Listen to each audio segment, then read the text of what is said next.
Hello.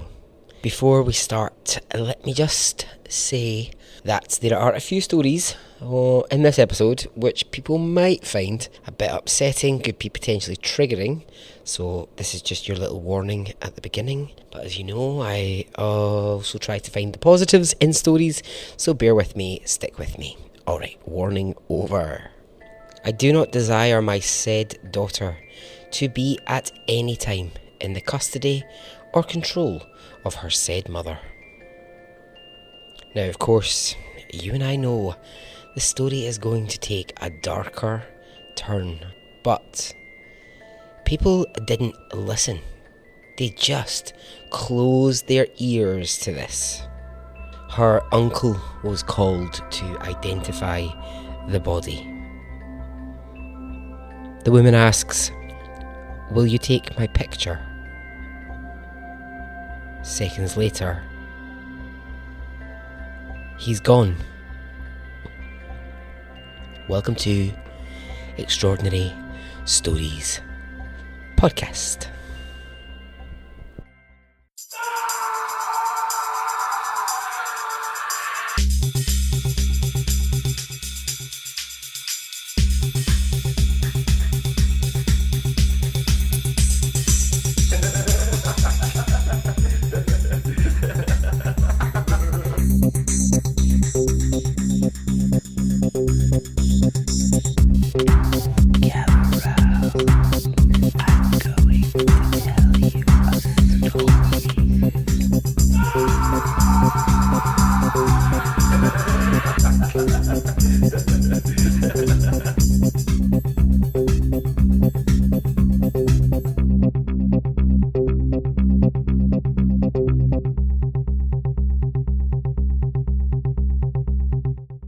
Hey, how are you?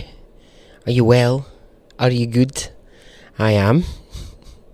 Thank you for getting in touch about the last story.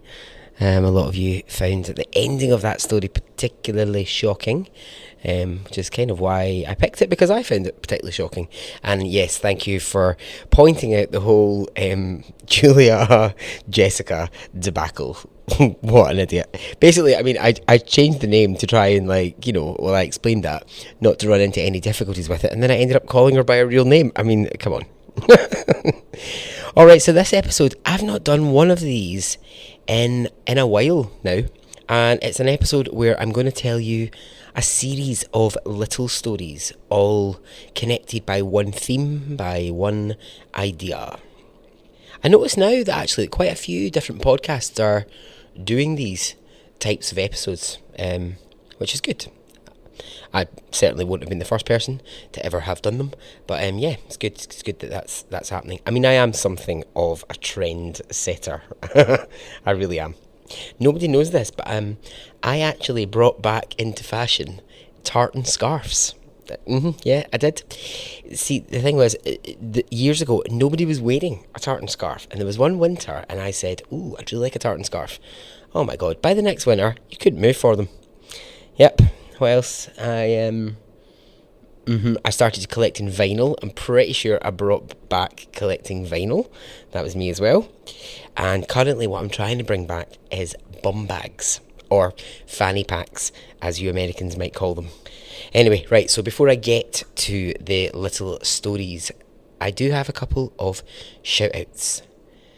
Firstly, let's all celebrate the 8-year wedding anniversary of Chrissy Selvig and Stephen. Congratulations to you both, you pair of gorgeous fuckers. Chrissy posted in the Facebook group, and I thought, you know what, let's just celebrate them. So Chrissy and Stephen, in brackets, Steve, writes Chrissy, also goes by the nicknames, get these, Buttercup or Crusher. I mean, I think both of those need a bit of investigation. I need to know what both of those are about, or maybe I don't want to know what they're about. Anyway, congratulations to you both. Hello to Tori Nicole Duncan. Hey, how are you? Katie McCarthy, I'm sorry that you turned on a previously paused episode to hear me saying a big set of hairy bollocks. But hey, that's the chances you take when you pause an episode. Sarah Johnson Brewer. who this week had a very scary meeting about adoption, and she reached out on the Facebook group for support, and boy oh boy did she get support. So Sarah, I'm so happy that it went well. And finally, Tally Joy, who said she's sorry that she missed out on the Shouty Man competition from a few episodes ago now. Fear not, Tally. There might be a way to fix that a little later in the episode. Okay, shout outs, done. Alright, we've got 5 stories and they're all connected by one thing. Jumping. Jumping as in jumping Jack Flash. As in, this club is jumping. Story 1, the letter H. Story 2, be here tomorrow.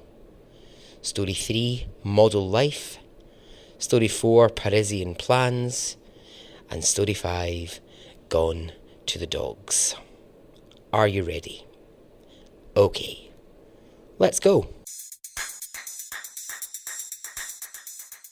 Story 1 starts with Millicent Lillian Entwistle, who we will know as Peg, because that's what her friends and her family called her. So Peg. Right, Peg was born in Wales to 2 English parents. Now, both of her parents were actors. So she was born in 1908. Now, although born in Wales and living there, her mum and dad discovered that actually, if they wanted to make a living out of being an actor, they would have to move to London. You know, because that's where the work really was. They weren't getting a lot of work in Wales. So the young Peg spends a lot of her childhood in London. Now, growing up, she was really taken by what her parents did for a living and decided that she too wanted to become an actress.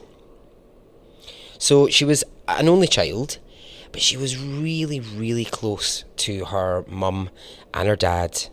And really sadly, when Peg is still very young, her mother dies from a sudden illness, which leaves Peg with just her dad. So the family had no warning this was going to happen. They didn't know she was ill. And now here was the young girl without her mother. It's a really devastating blow that she'd lost her. So Peg's dad, he remarried actually, and the woman that he married, well, she can only be described as very, very different to Peg's mother. And it's shown in this little fact that I found, which I thought was really interesting. In Peg's father's will, which was discovered years later, he had remarried and he wrote in his will, Millicent Lillian Entwistle, or Peg as we know her, is the daughter of my first wife who died, and I have full custody of said daughter. I do not desire my said daughter at any time to be in the custody or the control of her said mother. So really, what that means is he's saying, yes, she's got a stepmother, but if anything happens to me, I don't want my new wife getting custody of my daughter. Very telling. Very, very telling. Anyway, back to Peg's desire to act. So she wanted to become a famous, well-loved actress, and she was just in awe of her father, who by now was starting to travel to America for work, and he was gaining real recognition as an actor, featuring in lots of different plays. When he would go on these trips, he would sometimes take Peg with him if he was away for a few months to, I think it was like Cincinnati was one of the places that he went to a lot. He went to New York a few times.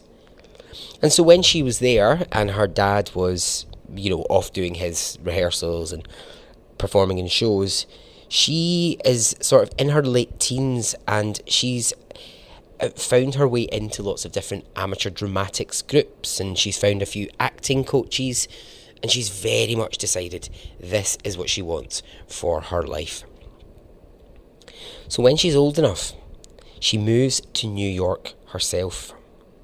Her father is living there full time with the new stepmother, so she's not entirely alone in the city, but the father had to move there because really that's where all the work was, and Peg stayed behind in London, but then she just thought one day, no, I'm going to go to New York because that's where I'm going to work.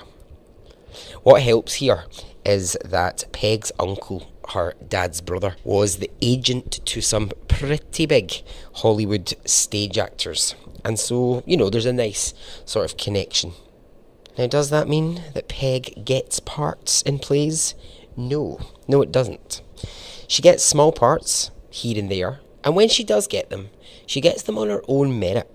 They're not to do with her uncle, and they're not to do with her dad.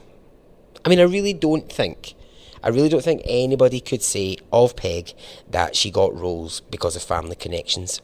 Peg got roles because she was very, very talented. So, if we look at her here, I mean, she's got the world at her feet. She's living in New York. She's doing the job that she loves. Yeah, and she's young. Now, of course, you and I know the story is going to take a darker turn. Let's talk about Peg's mental health. Well, it wasn't always great. She was prone to bouts of depression and could get very, very low sometimes. They say that, don't they, that performers suffer some of the worst lows because of the extreme highs that come from performing. Well, this is something Peg had actually suffered from since childhood. She had been prone to depression growing up. Now, perhaps, and this is just guesswork on my part, perhaps connected to her mother's death at a young age. I don't know. That's just me guessing.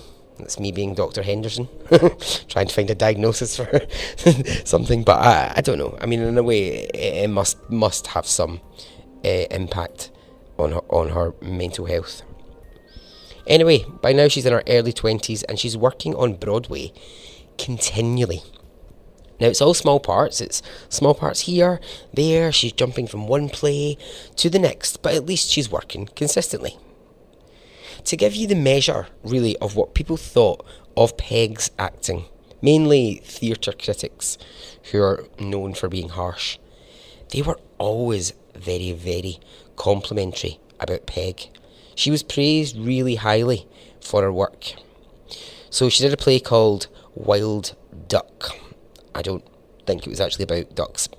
But anyway, Peg took quite a substantial role in that, and critics loved her. Thought she was brilliant in it. And a very young Bette Davis watched the performance. This was before her career had taken off. And she said of Peg, "I'd like to play the same role someday and play it just like her." And throughout the rest of her career, Bette Davis often cited Peg as an inspiration in acting. And so things just continued to get better for her. She started to receive now really big, major roles in Broadway shows, long contracts and a great deal of attention. Now, some of that attention came from men. Peg was very attractive, and there was no shortage of gentlemen callers. Or, well, maybe I shouldn't say gentlemen callers, actually. No, I don't think it was gentlemen callers. That's making it sound like she had a lot of sex with a lot of men.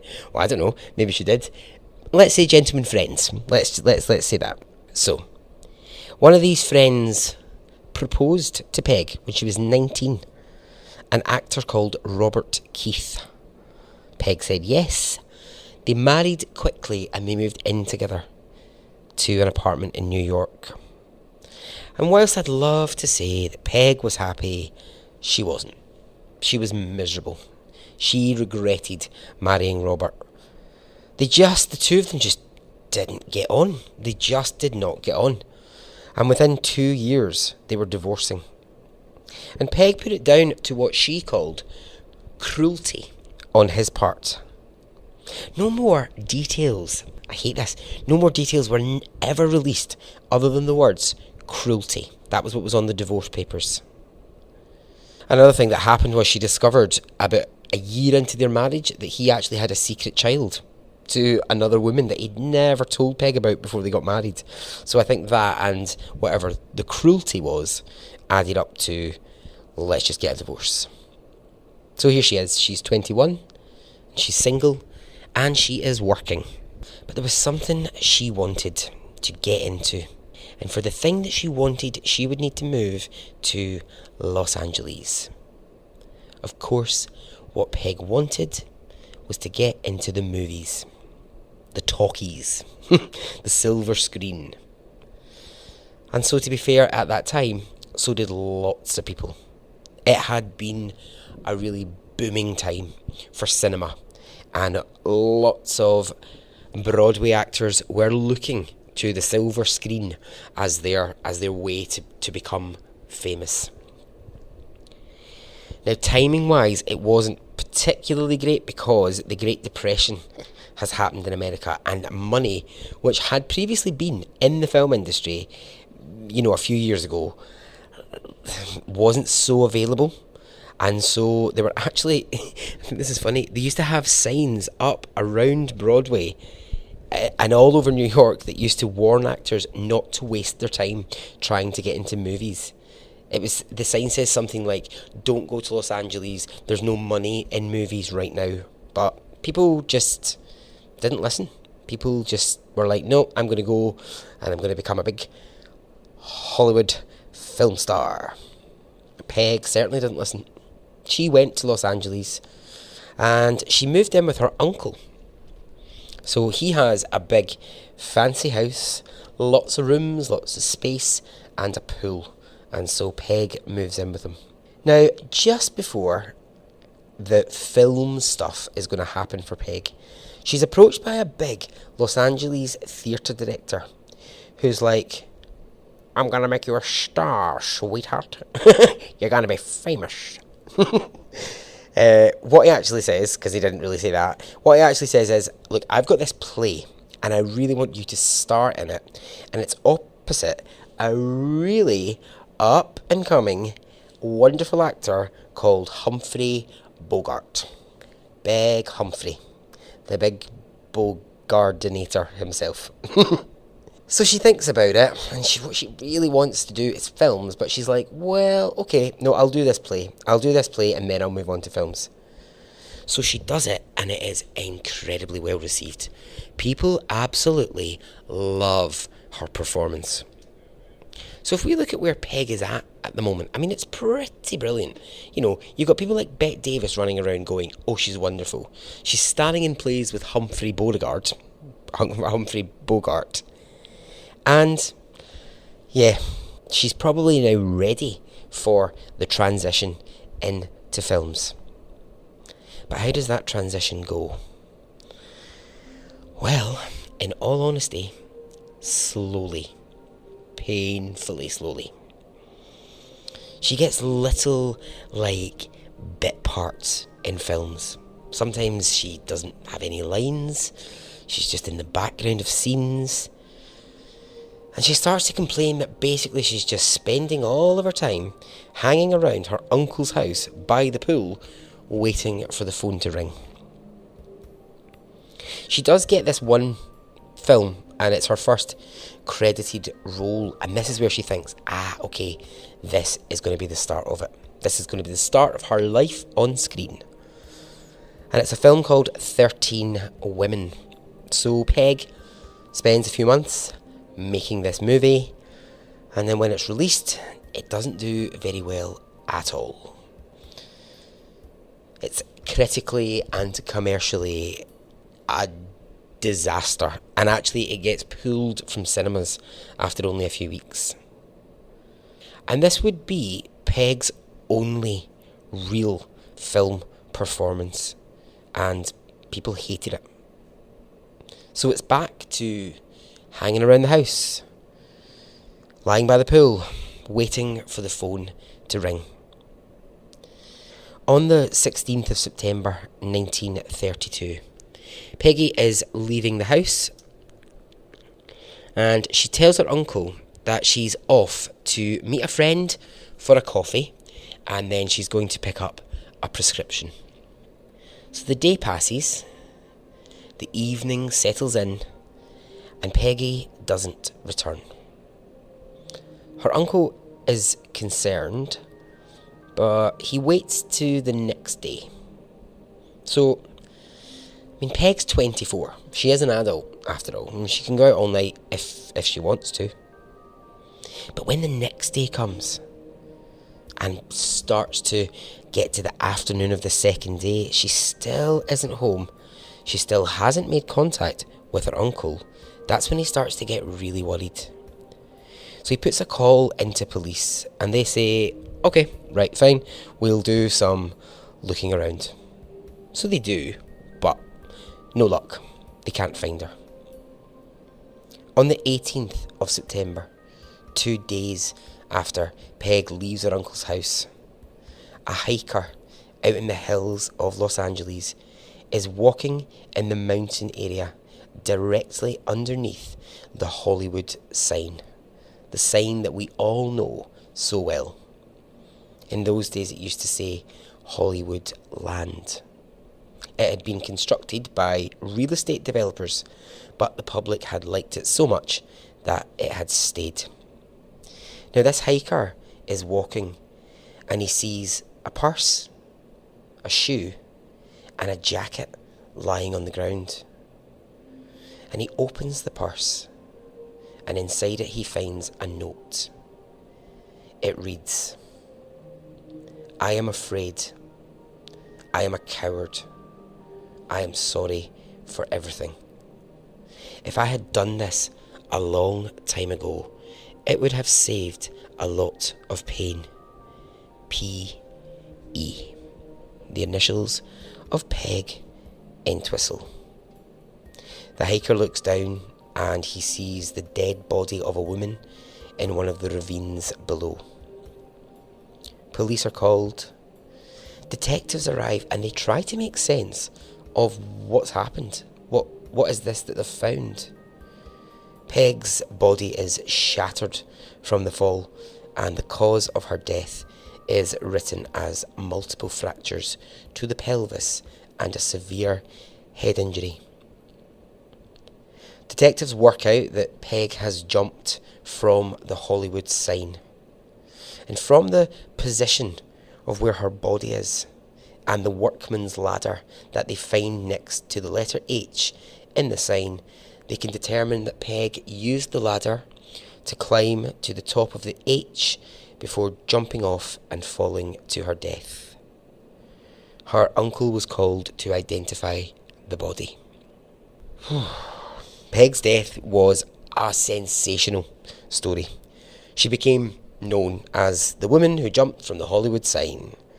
Her funeral was really busy with mourners. People came from other cities. People who'd worked with her actually just wanted to come and pay their respects. A group of locals, I think this is nice, they played the film 13 Women, the one film that Peg had actually been credited in. They played it in local cinemas, and the money that they raised from that screening went to a suicide prevention charity. It's one of the sad things about this story, I think. A wonderful actress, 24 years old, but if you say her name, no one knows who she is. But we do, now. So we know Peg's story, but to the rest of the world, she will always be the woman who jumped off the Hollywood sign. And so ends Story 1.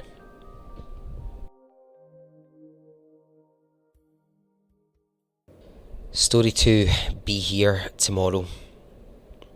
19-year-old Kevin Hines was on a bus in San Francisco. He was feeling anxious, he was depressed, and in general, Kevin was just not in a good place. Right, let's stop for a second and just examine humanity in this moment on that bus. There's a 19-year-old skinny boy with his hood up, sitting on a bus full of people. He's crying, and does anybody ask if he's okay? No. Not one person. Kevin hears only one comment. Someone says, "What the hell is wrong with that kid?" When the bus arrives at its final stop, Kevin gets off and he starts to pace up and down and up and down, and he is in a really agitated state.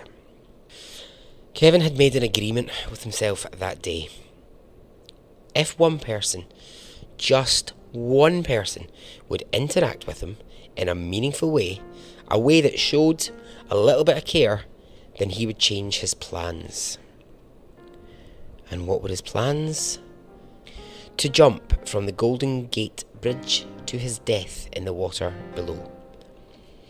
Kevin was suffering from bipolar disorder, and he had for years been treated by many health professionals. But for Kevin, I hate to be this blunt, but this was going to be his last day on earth. So he paces the bridge, up and down, wondering all the time if someone is going to approach him, talk to him, ask if he's okay, when finally a blonde woman comes towards him and she says, "Hello." Kevin says hi, and he's thinking she must have spotted me. She must have thought I was in danger or that I need help, and she's come to see if I'm okay. Sadly, no. The woman asks, "Will you take my picture?" Kevin does. And once the woman has walked away, Kevin walks to the edge of the bridge and he jumps. He jumps off the Golden Gate Bridge and is travelling at 75 miles an hour towards the water. He hits the water within 5 seconds, and on impact, he immediately goes under. Moments later, Kevin's body comes to the surface, although he has injured himself badly. He isn't dead, as he had hoped he would be. But it's interesting because he says in that moment, he just had such a change of heart. Suddenly his desire to die became a desire to survive. Kevin says he was actually just struggling to process really what was happening around him. He was flailing in the water, and he could hear screams and shouts, and people who had witnessed him jumping were screaming down at him, and just the whole thing, I think, was just a huge blur. Kevin was asthmatic and was really struggling to breathe and to fight the current. Underneath Kevin, he felt something brush his leg. Oh my god, if I was in deep water and I felt something brush my leg, you would hear me scream like a 5-year-old girl. I am not kidding. And yeah, he's freaking out because he's thinking, it's a fucking shark. There is a shark in the water. But the thing that's at his legs, and now around his back, is appearing to be sort of pushing him or nudging him or moving him in some way. Now, I'll come back to this in 1 second. Let's talk about what else was happening. People on land, they've raised the alarm, and within 12 minutes, that is a long time for him to try and stay conscious, to try and breathe in that water. The people on land have raised the alarm, and within 12 minutes, a rescue boat is pulling Kevin to safety. So he's safely on the boat, and he's heading towards medical help. But his body has taken a battering, a serious battering. But so had his mind. And I think that's maybe the most important part of the story. Kevin instantly regrets the decision to jump. The minute that he resurfaces from the water, he's being dragged to a doctor, he's being assessed, and he just starts to pray. He just starts to pray and be thankful that he survived. Kevin's family are called, and they very quickly make their way to be by his side. He can only explain to them that he just wanted it to end. He just wanted his life over. Kevin slowly makes a physical recovery. But there lies a really dark road ahead for him mentally. He's institutionalised again, and he continues to work through his mental health issues. And it's during one of these times when he's in a hospital that he meets Margaret. And Margaret will become his wife. And still is now. 12 years after the jump from the bridge. I think what's really incredible about his story is what he's done with it. So there are a reported 2,000 suicides by people jumping off that particular bridge, and only 22 people have survived the fall. Kevin is very lucky to be one of those survivors. When I say what he's done with it, what I mean is he has been to almost 3,000 colleges across America and almost the same number of high schools, and he's personally visited each of these schools to talk about suicide prevention and push his what's called Be Here Tomorrow program, which is designed to help anyone thinking about suicide reach out and ask for help. He's taken his survival story and he's been on the TV. He's been on every programme under the sun. You probably know who I'm talking about. There's a TED Talk, there's a documentary, there's a book. But at the heart of it, there's a man who says, my mental health issues aren't going to go away. But it took trying suicide to realise that death wasn't the answer. He has a book called The Ripple Effect, and it's based on some statistical research that he had done. I don't know how they work these things out sometimes. the sort of statistics come out and you go, really? I don't know. But anyway, one of the things that comes out in his book is that for every suicide, there are at least 115 people who will be impacted by that one suicide. So Kevin goes around the world fighting for visibility within suicide prevention. Now, I said I would come back to this, right? And I will. So the bit of the story that causes people the problem is when he's in the water and he feels something pushing him. Now, Kevin will say something was pushing him, and the thing that's pushing him is a sea lion. And I'm not kidding you when I say that. People who were watching from the bridge, who had watched him jump, said that they actually saw the sea lion. And this is strange, but it does actually happen. I was a bit dubious. I was like, a sea lion, what are we talking about here? But there are reported cases of people being saved by animals. You know, so like if someone's drowning, an animal will try to push them back to the surface. So, you know, he's saying it happened. The witnesses are saying they saw a sea lion. So, yeah. And there is proven facts that it does actually happen. Wasn't it Dick Van Dyke? Wasn't Dick Van Dyke saved by a dolphin or something? Not a dolphin. He was saved by... This again sounds like I'm making this up, but I'm not. Dick Van Dyke, I'm sure, this was recently, fell asleep on a boat and the boat drifted out into the dangerous water. And I'm sure an animal pushed the boat back to safety because Dick Van Dyke was asleep. That's either a real story or I have had a very bizarre dream, but I'm pretty sure if I googled it, I would find that is actually a real story. So I'll end Nick's story with what... Nick? Who's Nick? I'll end Kevin's story. It's because I was thinking about Dick Van Dyke. I'll end Kevin's story with what he had to say about that day. He said, "The suicidal person needs to hear what I needed to hear, that we care about you. Your life does matter, and that all we want is for you to stay." He says, if someone had looked at me on that bridge or on that bus and said those words to me, I would have begged for help. Hashtag be here tomorrow. And so ends story 2.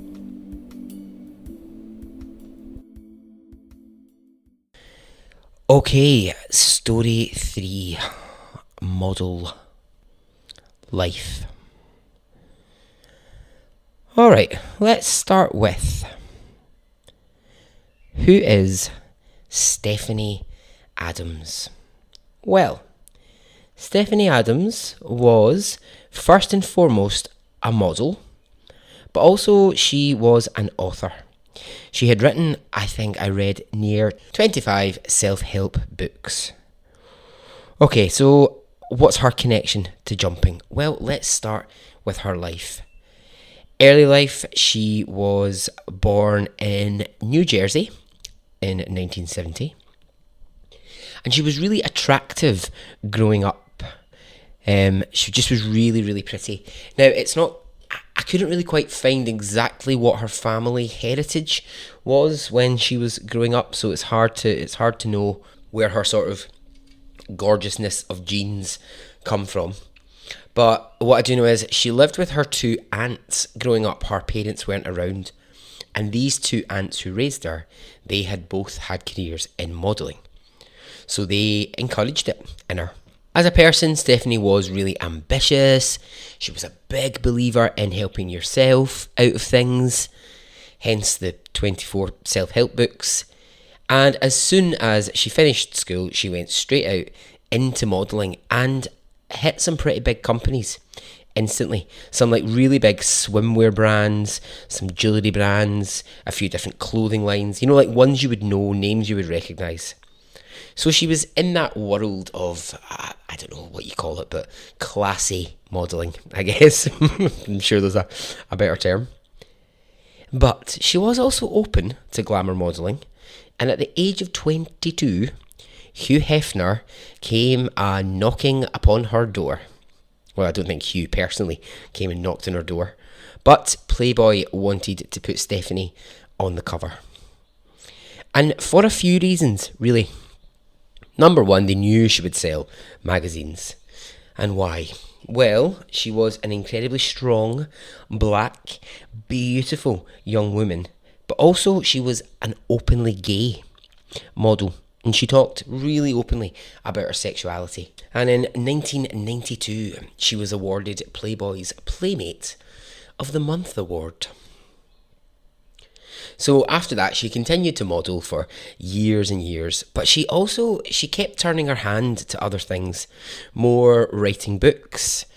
She began writing books about metaphysics. Sure, quick, hand me one of those. I really want to read that. God. She also launched a skincare range. Now, although she was a lesbian, she did have relationships with men here and there. And at one time, she was married to an Italian investment banker.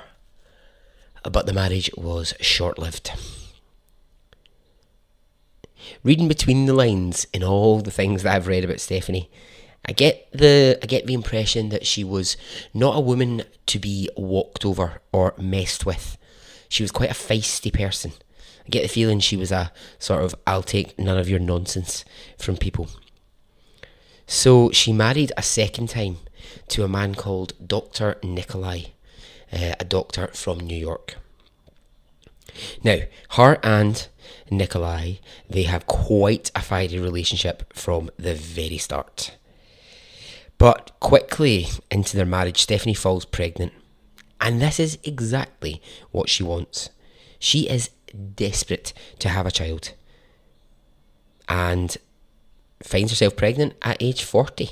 Delighted that she's going to give birth. Not so delighted about her marriage. Her and Nikolai, they are fighting a lot. Money is one of the things that they constantly argue about. Not lack of it, plenty of it.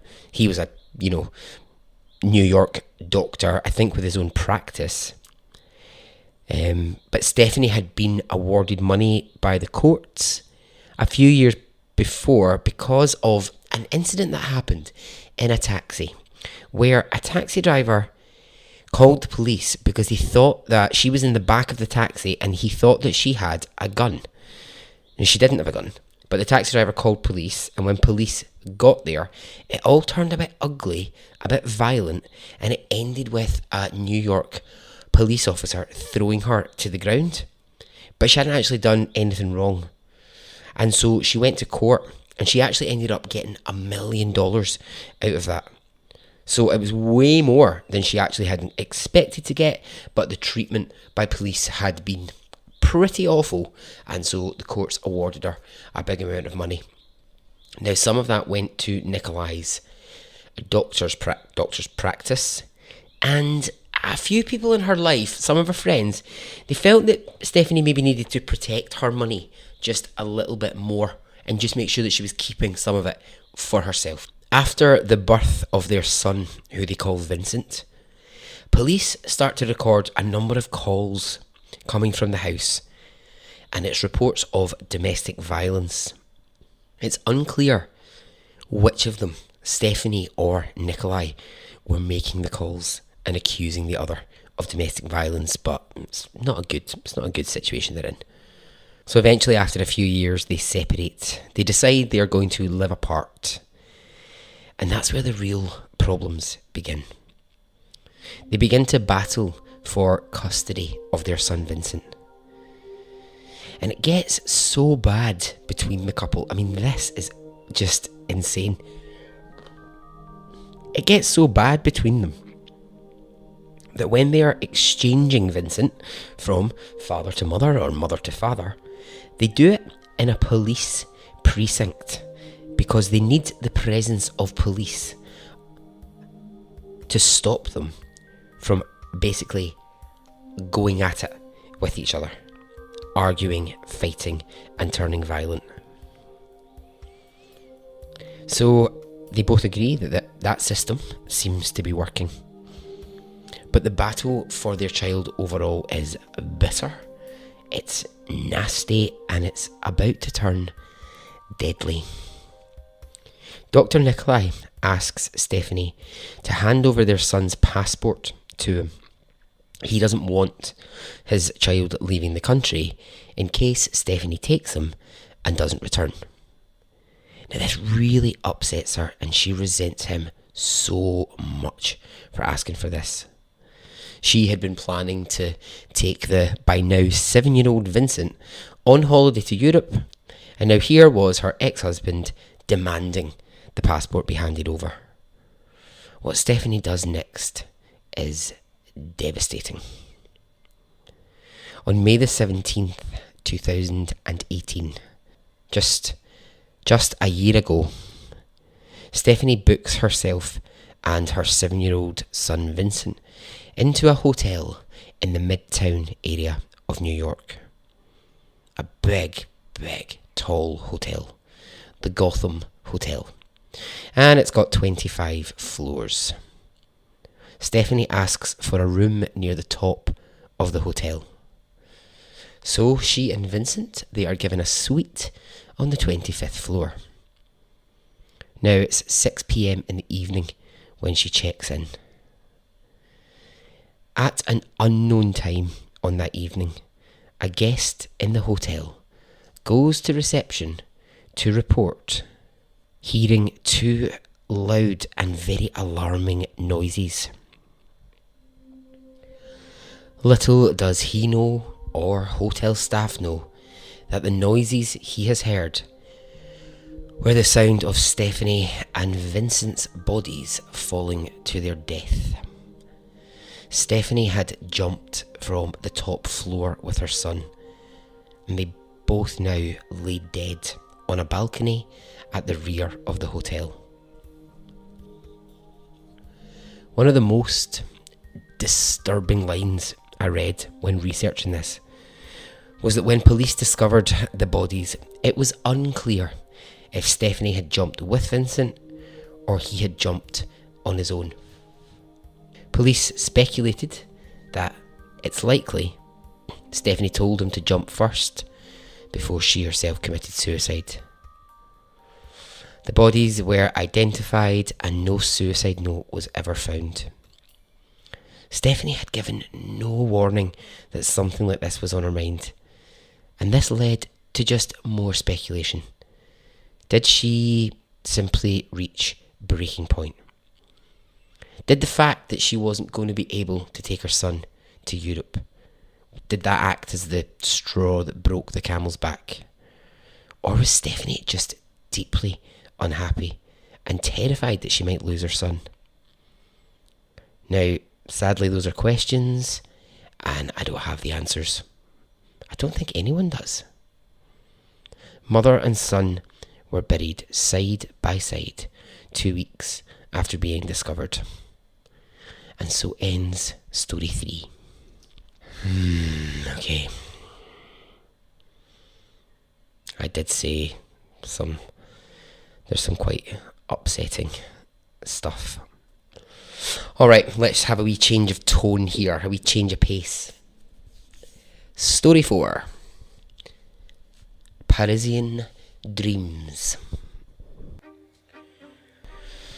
Okay, let's travel back in time to a place which, well, we now know it as the Czech Republic, although it wasn't called the Czech Republic then, but it is now. And to the birth of a child called Franz Erichelt. Beautiful. Or he sometimes was known as Francois, which is what we will know him as. So he was born to quite poor parents. He living in this small Czech town. And as a child, he helped his parents with whatever jobs they had. So his mother was a seamstress, for example. And little Francois, he learned to be quite nifty with a needle and scissors at a young age. So he goes to school and he's pretty diligent, he's pretty smart. And he's hard-working.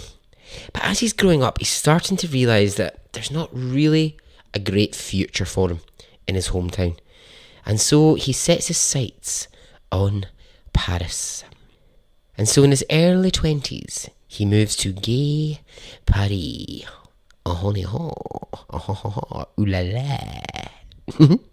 So he settles in Paris and he works as an assistant tailor in a tailoring shop. And he's pretty good at it. He's pretty good. He quite quickly gets headhunted by dressmakers who take him on for more wages. And that's just because he's really skilled with fabrics and cutting and sewing and all the things that a tailor does. Now, after a few years, people start to say to Francois, you should really open your own tailoring shop. You would do really well. The people of Paris, they love your work. But we're going to learn that Francois' downfall in life is that he doesn't take advice from others very well. And this will become important later. So he says, no, I don't want to open my own shop. I'm quite happy where I am. Shut up, go away, stop telling me what to do. But then time passes and he thinks about it. And he eventually decides, yeah, okay, he will open his own business. Which he does. And it's a major success. He's one of the most successful tailors working in Paris at that time. So that's great. But Francois has another interest. And he would much rather be spending his time on his other hobby. Now, what is that other thing? It's aviation.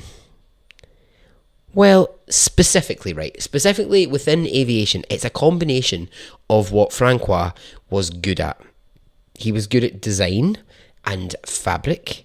And when you combine that with aviation, what do you get? This sounds like the start of a really bad joke. It's not. Well, when you combine the two, you get the parachute. Parachutes at the time were very early in their conception. I mean, this is like 1910. So, they were very, very basic things at the time. But Francois, he is convinced, absolutely convinced, he is the man who will invent the parachute correctly, properly, and he will prove to the world that it's possible to jump from a plane and land safely. And people are like, look, here's the thing, Frankie. I mean, I'm just imagining the conversation. I'm imagining that's what his friends called him. They're like, look, Frankie, people, they've tried this, and it seems pretty impossible. Not for me, he says.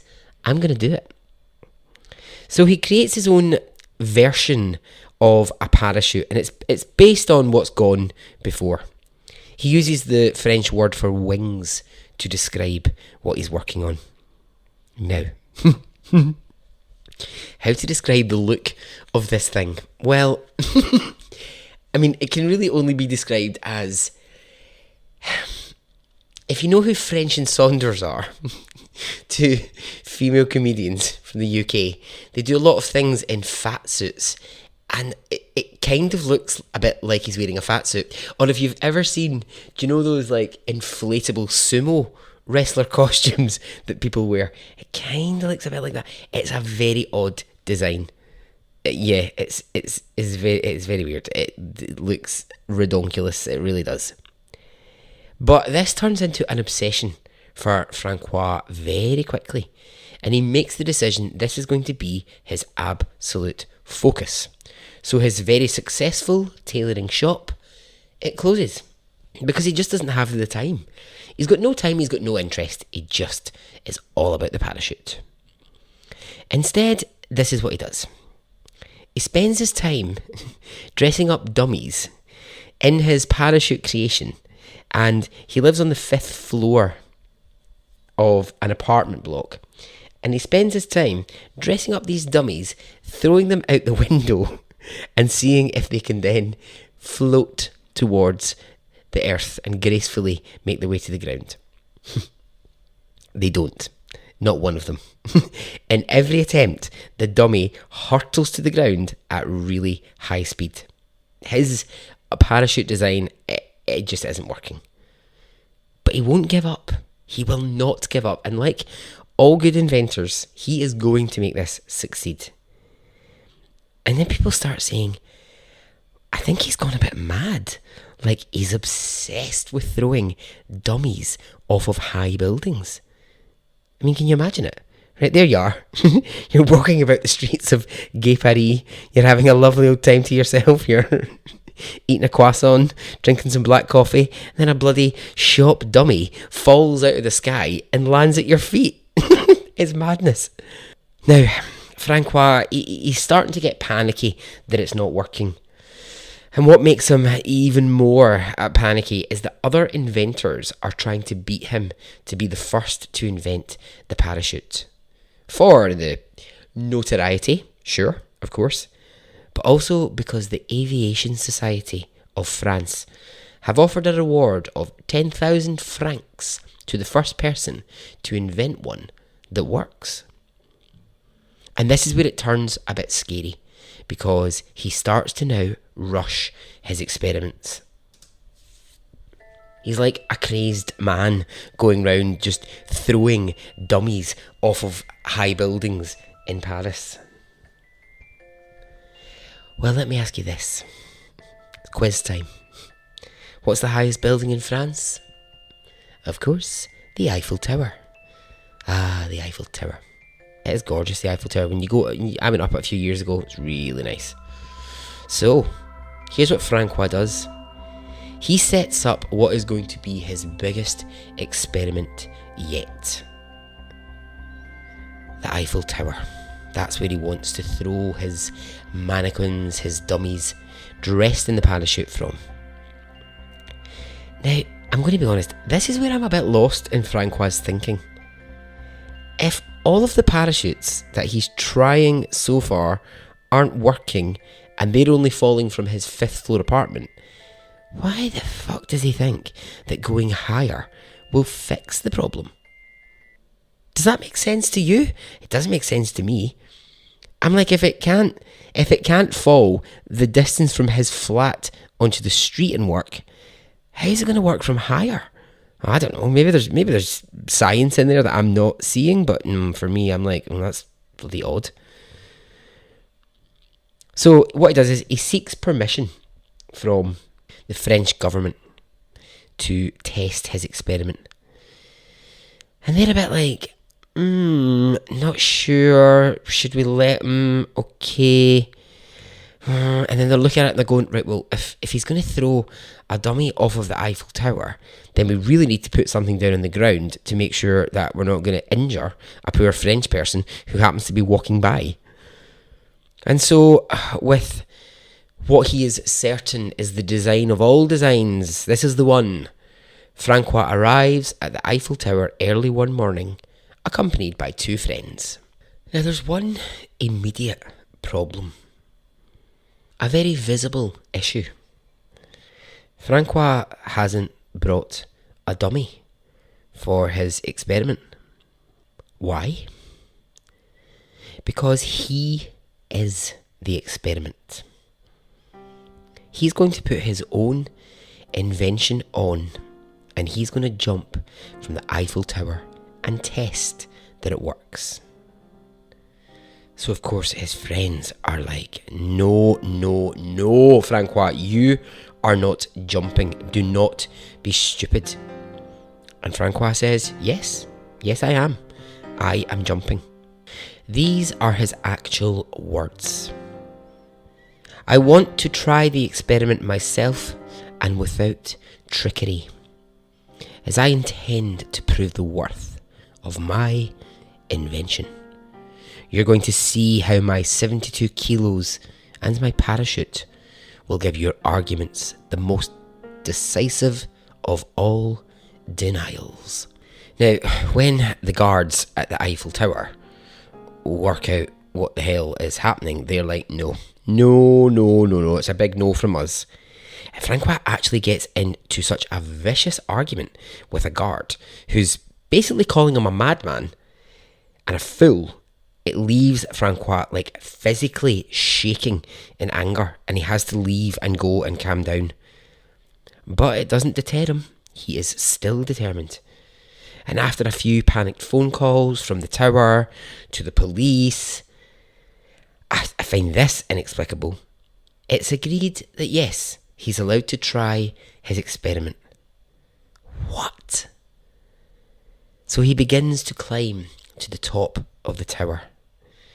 The Eiffel Tower is 984 feet high.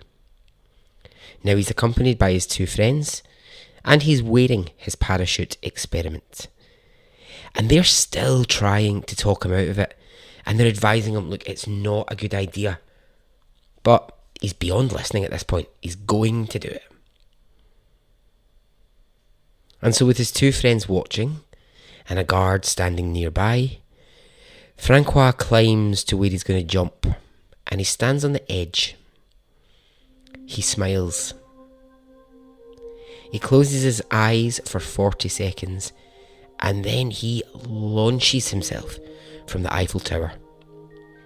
His parachute is partially opened as he jumps, and the rest is to be opened as he's falling. Only it doesn't open. It curls itself around his body instead. And Francois is hurtling at high speed towards the ground. Watching from above, his friend describes that it was over in seconds, but it felt like a lifetime, watching him fall to his death. When he lands, people run towards his body to see if he is alive. He's not. Francois has smashed both his right arm, his right leg, and his skull has split open. His spine is broken. He dies on impact. Those who rushed to his body remember that his eyes were open and his pupils were dilated. Now, although he's pronounced dead on the spot, he is rushed to a nearby hospital.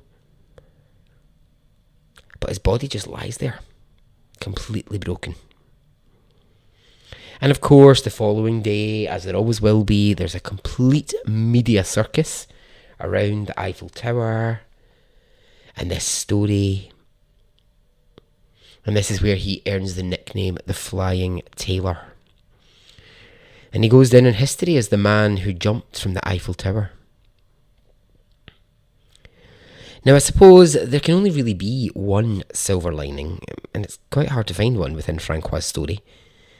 I suppose, I'm reaching a little bit here, but if he hadn't died, and he hadn't tried so hard to invent this, then I don't know, maybe we wouldn't be as far on with parachutes as we are now.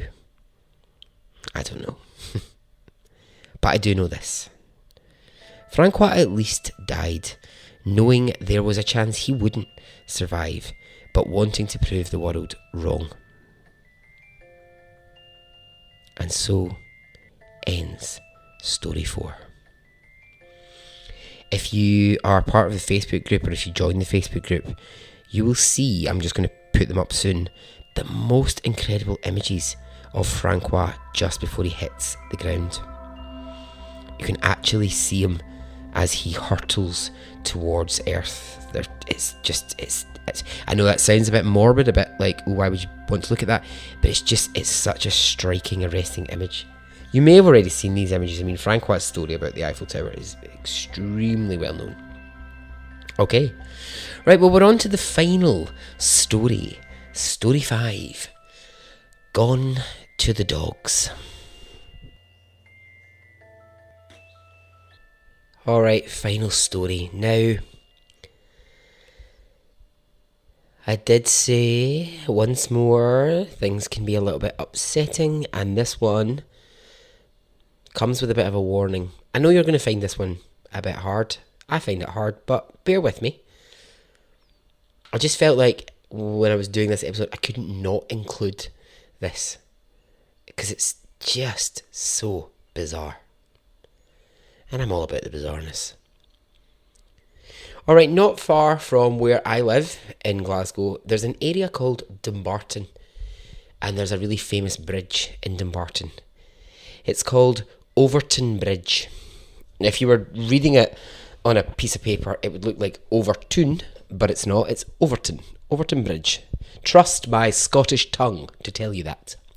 So, it's a bridge. I've travelled over this bridge a million times. It's not far from the city centre of town, so it's a well-worn, well-travelled bridge. Now, how is the best way to describe it? So, well, to look at it, right, okay, it sits up really high, and below there is a little river that runs underneath it, and there's two huge rounded cut-out sections under the bridge, which makes me think that possibly at one time it might have been a train line. Maybe trains ran under it. They certainly don't anymore, but I think at one time they did. It's covered in green moss. If you're standing at the top of it, there's just huge big bricks, and there's two gaps in the bridge. You know, they're like gaps out of it that if you were walking along it, you'd be absolutely scared, senseless, that you would fall and hit the water below. Now the bridge has a nickname. The Bridge of Death. And when I read that, I thought, okay, well, that's obviously because it's known for suicides. And I was right. But it's not the kind of suicides you would imagine. It's not men and women, teenagers, people with depression, the kind of people that we've heard about in this episode. It's not them that are going to this bridge to jump to their death. No. It's dogs. Yes, you heard me correctly. It's dogs. And I know what you're thinking. I was thinking the exact same thing. Shut up. Dog suicide is not a thing. It just doesn't exist. Well, this bridge in Scotland is here to prove that it does. Right, stay with me. If you're thinking at this point, oh, fuck off, Barry's lost his mind. He's talking about dog suicides. Don't judge so hastily. There are a recorded 56 dog deaths in the past 30 years from that bridge, and in each story, it's the exact same thing. Dogs out for a walk. They're just doing their dog thing. But when they approach this bridge, something in them changes, something happens. Owners will say at first their dogs freeze, as if they're scared. And then, without warning, they will approach the right-hand gap, the gap I was describing earlier, and launch themselves off the bridge into the rocks and the water below. I mean, it sounds insane, I know. Each of these 56 dog owners who've lost their dogs have the exact same story. Same reaction from the dog. Same look in the dog's eyes. Same gap that the dog jumps through. Never once has a dog leapt from the left-hand gap. It's always the right. And if you're still doubting me, know this fact. 56 dogs have died from jumping, but 300 have jumped and survived. Injured, yes, because the bridge is high, with broken legs, head injuries, but they have survived. But it's the same story. It's the same thing. These dog owners describe the exact same thing. So what the fuck is going on? Well, it became such a big deal that canine psychologists were called in. Right? I didn't know that you got canine psychologists, and I immediately want to be one. I just want to change my entire life and become a canine psychologist. They were so intrigued, and they did experiments where what they did was they would take dogs to the bridge, on a leash obviously, for safety, and they would feel the dogs pull them towards this same jumping off point. They noted that dogs all had the exact same experience. First of all, they look scared, and then seconds later, they're trying to run and jump. So, I mean, obviously, within this, you're going to, at some point, have to involve some level of science, some level of logic. And they start to try and test a few different theories. They start thinking, okay, is there perhaps a scent coming from the water? Is there something in the water that the dogs can smell, and it's basically so irresistible to them that the dogs aren't meaning to jump off to their death? Instead, they're actually following this scent. So they test the water, but they can't really find anything in it. Then they start thinking, is there a sound that could be coming from down below that maybe only dogs are hearing? Is there something that they're hearing and that's why they're leaping off the bridge? But they remain just theories. Then it gets a bit more, well, it gets less scientific and a bit more folklore-like, I guess. In Gaelic traditions, there's a thing called the thin place. And the thin place is where Gaelic people describe is the place between heaven and earth. So this sort of space that exists where heaven and earth are meeting, and this is the meeting point, and they call it the thin place. And there was suggestions for a time that possibly the dogs were sensing that this bridge existed in the thin place, and that they were throwing themselves off the bridge in search of it. I don't know. Audrey McKinnon, a Glaswegian woman, talks about her experience with her Cocker Spaniel Penny. So Audrey was on a walk, just a regular walk with Penny. Penny was off the leash. It was a nice summer's day. And as they approached the bridge, Penny froze. And seconds later, she leapt from the bridge. Now, Penny survived the jump, and Audrey describes running down to try and save her, and when she's healed, the canine psychologist asks Audrey to bring Penny back to the bridge on a leash this time. Obviously, Audrey's not taking any more chances. Now, this dog is happy as Larry, but as soon as Penny gets to this bridge, immediately her behaviour changes. She freezes. She stares at the gap again, the same gap that she jumped from before, and she tries to jump again, but thankfully she's on the leash. Audrey very quickly puts Penny back in the car, and they try to work out what is happening. Now, the Tailor of the Bridge has brought in a series of experts from around the world who are like, what the fuck is this? This doesn't happen anywhere else. There are no other bridges in the world where dogs are doing this. Now, a very learned man, a judge, he gets involved and he says, no, these dogs are not attempting suicide. These are dogs who've died through misadventure.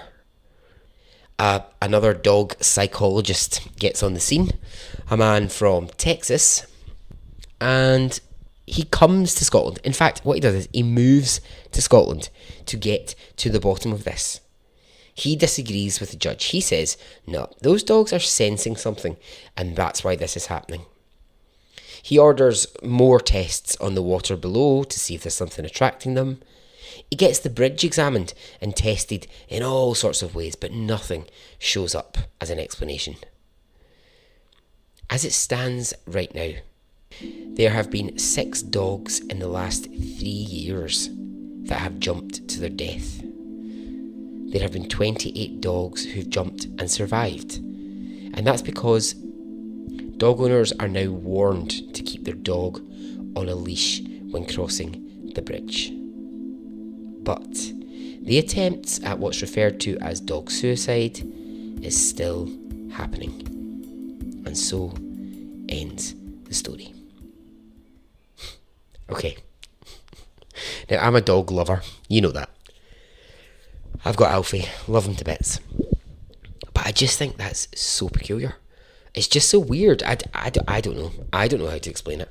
Bloody canine psychologists don't know how to explain it. People have got all manner of crazy theories about it. But it's a thing.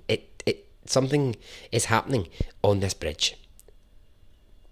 Okay, so I'm sorry if that was upsetting for any of you dog lovers. Now, let's end on a positive note. Let's end with something nice and positive. I said at the beginning when I was doing the shout outs that Tally Joy had said, oh no, I missed out on the Shouty Man competition. So when she said this on the Facebook group, I said, no, don't worry, you can still apply.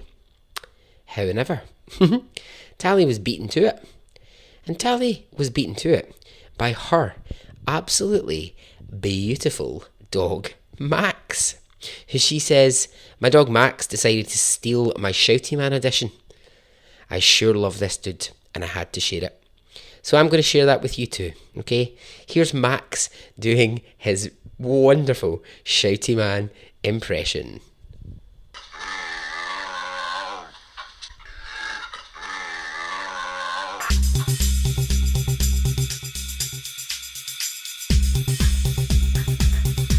Brilliant work, Max. Brilliant. You've got the part. You've got the role. You've got the role of Shouty Man. Well done. Alright, well, I'm out of here. I hope you enjoyed this jumping episode. Yeah, lots of different crazy stories. But, you know, if you're going to find a podcast that's going to tell you about inventors, dogs, models, survivors, and Hollywood in one episode, then it's going to be Extraordinary Stories Podcast. So, get in touch. Join the Facebook group. Say hello. It's marvellous. Say hi on Twitter, Instagram. Email me, extraordinarystoriespodcast@gmail.com. Alright, until we talk again, I hope this finds you well. Okay, goodbye.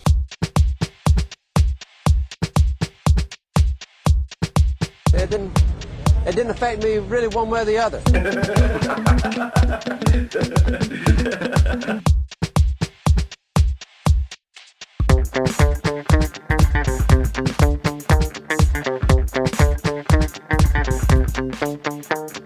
I would imagine from the look on his face, let's get it on, let's do it, let's get it over.